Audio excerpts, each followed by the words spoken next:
এই গল্পটি একটি বাস্তব জীবনের গল্পের উপর ভিত্তি করে তৈরি। এটি এমন একজন ব্যক্তির চিত্র তুলে ধরে যে দুর্ঘটনাক্রমে সমুদ্র সৈকতে আটকা পড়ে যায় এবং তার পালানোর সংগ্রাম।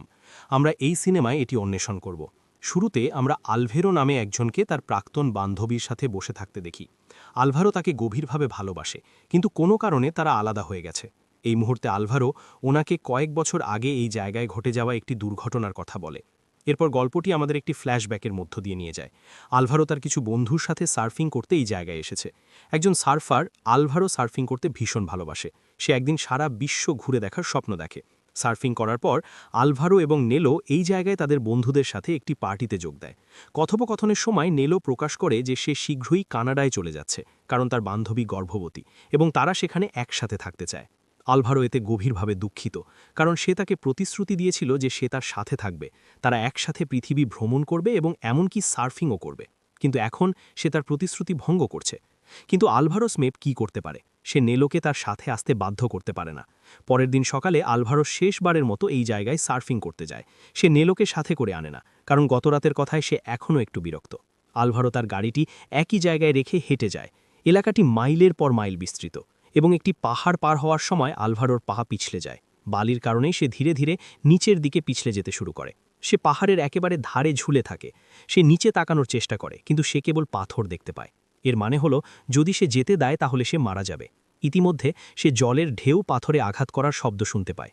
আলভারো এই ঢেউয়ের সময় বুঝতে পারে, এবং যখন তারা পাথরে আঘাত করতে চলেছে তখন সে তার হাত ছেড়ে জলে ঝাঁপ দেয়। লাফ দেওয়ার সাথে সাথে তার পা পাথরে স্পর্শ করে। সে দুর্ঘটনায় পড়ে যায়। তার বাহুতে গুরুতর আঘাত লাগে। তা সত্ত্বেও আলভারো আনন্দে আত্মহারা হয়ে পড়ে। বিশ্বাস করে যে সে অবশেষে বেঁচে গেছে। জল থেকে উঠে আসার পর আলভারো হাঁটার চেষ্টা করে, কিন্তু সে মুখ থুবড়ে পড়ে যায়। পাথরের আঘাতে তার পায়ের হাড় ভেঙে যায়। কিছুক্ষণের জন্য সে জ্ঞান হারিয়ে ফেলে। জ্ঞান ফিরে আসার পর সে তার আঘাত পরীক্ষা করে দেখে। সে দেখতে পায় যে তার পিঠ এবং পায়ের হাড় মারাত্মকভাবে আহত। সে তার পায়ের আঙুলগুলো নাড়ার চেষ্টা করে। তার আঙুলগুলো ঠিকঠাক কাজ করছিল, কিন্তু পিঠ এবং পায়ের আঘাত তাকে হাঁটতে বাধা দেয়। সে দ্রুত কাউকে ফোন করার জন্য তার ফোন বের করে। তবে পড়ে যাওয়ায় তার ফোনটি ক্ষতিগ্রস্ত হয়েছিল এবং সেই কারণেই এটি কাজ করছিল না। এই সব দেখে আলভারো জোরে চিৎকার করতে শুরু করে, আশা করে যে কেউ তার আওয়াজ শুনতে পাবে এবং তাকে উদ্ধার করতে আসবে। কিন্তু তার চিৎকার বন্ধ হয়ে যায়। তার সকল প্রচেষ্টা ব্যর্থ হয়ে যায়, কারণ আলভারো ছাড়া আর কেউ ছিল না। এরপর আলভারো সেখানে বসে থাকে, আশা করে কেউ তাকে খুঁজতে আসবে। অপেক্ষা করতে করতে সে ঘুমিয়ে পড়ে, আর ঘুমের মধ্যেই তার হাত থেকে ফোনটি পিছলে যায়, যা ঢেউয়ের তোড়ায় ভেসে যায়। কিছুক্ষণ পর যখন সে জেগে ওঠে, তখন সে বুঝতে পারে যে কেউ তাকে উদ্ধার করতে আসেনি। সে পালানোর সিদ্ধান্ত নেয়। যেহেতু সে সর্বত্র কেবল পাহাড়ের মুখোমুখি ছিল, তাই সে তার অবস্থায় পাহাড়ে উঠতে পারছিল না। তাই সে এক হাত এবং এক পায়ে সমুদ্র পার হবার কথা ভেবেছিল। এক হাত এবং এক পায়ে গুরুতর আঘাত পাওয়া সত্ত্বেও সে জলে সাঁতার কেটে যথাসাধ্য চেষ্টা করতে সক্ষম হয়। কিন্তু হঠাৎ তার মুখ থেকে রক্ত বের হতে শুরু করে এবং তার পেটে প্রচণ্ড ব্যথা অনুভব করে, কারণ পাথরের আঘাতে সে অভ্যন্তরীণ রক্তক্ষরণ অনুভব করছিল।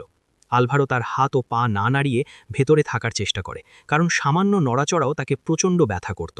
যন্ত্রণা সহ্য করতে না পেরে সে আত্মসমর্পণ করে এবং জলের কাছে আত্মসমর্পণ করে।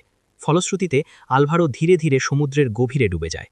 পৃষ্ঠে পৌঁছানোর সাথে সাথে তার প্রাক্তন বান্ধবী ওনার স্মৃতি তার মনে পড়ে।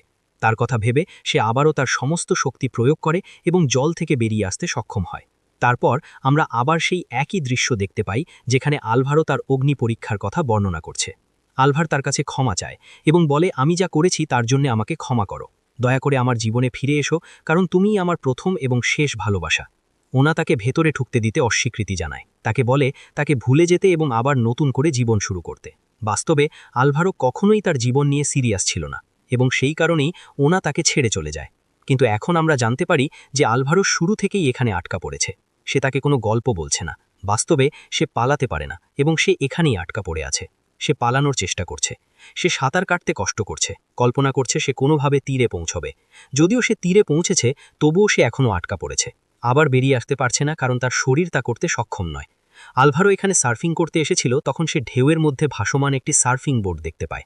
তার মাথায় একটা বুদ্ধি আসে, কেন এটি ব্যবহার করে সমুদ্র পার হওয়া যায় না।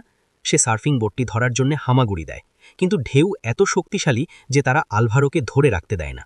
ঠিক তখনই জলের একটি বড় ঢেউ আসে, যার ফলে আলভারো একটি বড় পাথরের সাথে ধাক্কা খায় এবং অজ্ঞান হয়ে যায়। যখন সে চোখ খোলে, সে নিজেকে জলে ডুবে যেতে দেখে। নিজেকে বাঁচাতে সে দ্রুত একটি পাথরের সাথে তার ব্যাগটি ঝুলানোর চেষ্টা করে। অনেক চেষ্টার পর অবশেষে তার ব্যাগটি আটকে যায়। ইতিমধ্যে একটি হেলিকপ্টারও মাথার উপর দিয়ে উড়ে যাচ্ছে। এটা দেখে আলভারো জোরে চিৎকার করতে শুরু করে, কিন্তু তার আওয়াজ তার কানে পৌঁছায় না। এদিকে একটি পাখি আলভারো মারা গেছে ভেবে তার হাতের ক্ষত থেকে মাংস খেতে শুরু করে।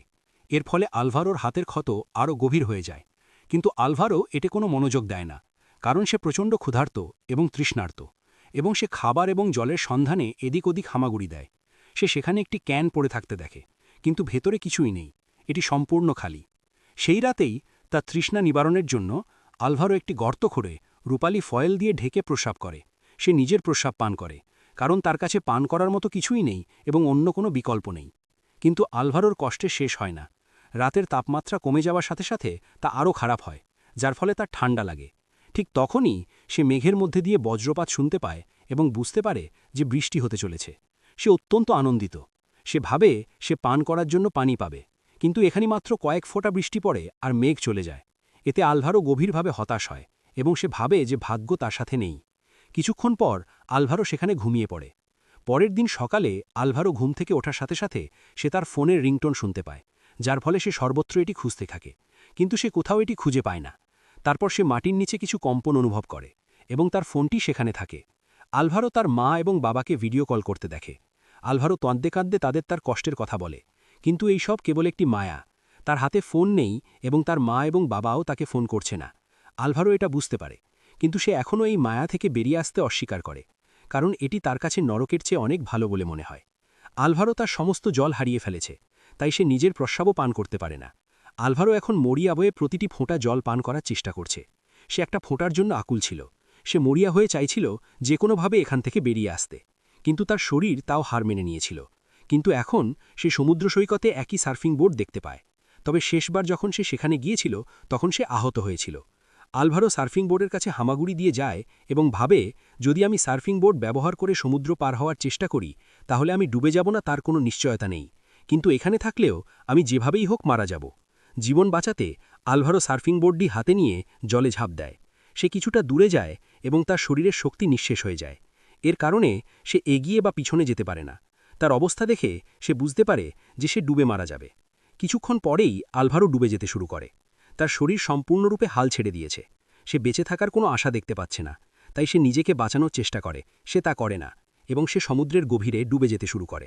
কিন্তু তার সার্ফিং বোর্ডটি এখনও জলে ভাসছে। এটি দেখে একটি উদ্ধারকারী দল আসে এবং অবশেষে আলভারোকে ডুবে যাওয়া থেকে বাঁচায়। এরপরে আলভারোকে তাৎক্ষণিকভাবে নিকটবর্তী একটি হাসপাতালে ভর্তি করা হয় এবং তার সেরা বন্ধু নেলো এবং তার প্রাক্তন বান্ধবী ওনাও সেখানে পৌঁছেছে। উদ্ধারকারী দল তাদের বলে যে আলভারো শহরের বাইরে পুরো 1 কিলোমিটার দূরে তাদের খুঁজে বের করেছে। দূরে পাওয়া গেছে। তাদের মতে আলভারো 48 ঘণ্টা ধরে সেখানে আটকা পড়েছিল। তারপর সিনেমার শেষ দৃশ্যে আমাদের এই গল্পের আসল নায়ক আলভারো দেখানো হয়েছে।